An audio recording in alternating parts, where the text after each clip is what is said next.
Nabi suka sebut bismillah. Tak syarat bismillahirrahmanirrahim. Antara yang Nabi sebut dalam setiap tindak tanduk dia adalah bismillah. Kalau tuan-tuan berasa berat kan, nak buka pintu bismillah, nak pakai baju bismillah, nak gosok gigi kalau belayak, dalam belayak lah bismillah.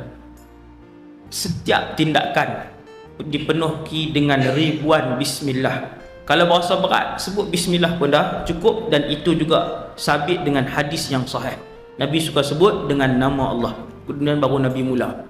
Bahkan bila nak sembang dengan sahabat pun, sahabat dengar Nabi mula bismillah, baru Nabi tanya, sembang habis.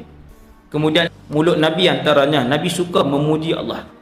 Apa sahaja nikmat, boleh naik kenderaan, nikmat ada jam, balik tengok di rumah ada anak-anak, pi di dapur buka peti ais tengok ada makanan, masuk dalam bilik, petik lampu, suis kipas ada, suis lampu ada, sebut alhamdulillah. Itu sifat Rasulullah.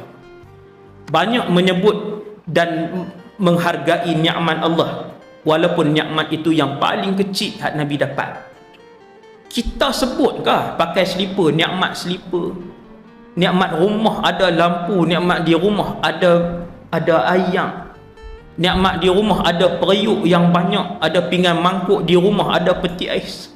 Dia kata biasa ustaz, semua orang ada. Tak semua orang ada.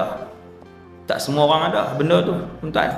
Sebab tu kena pi ziarah sekali-sekala orang yang tak ada nikmat yang macam kita. Barulah kita akan banyak memuji Allah Subhanahu Wa Taala.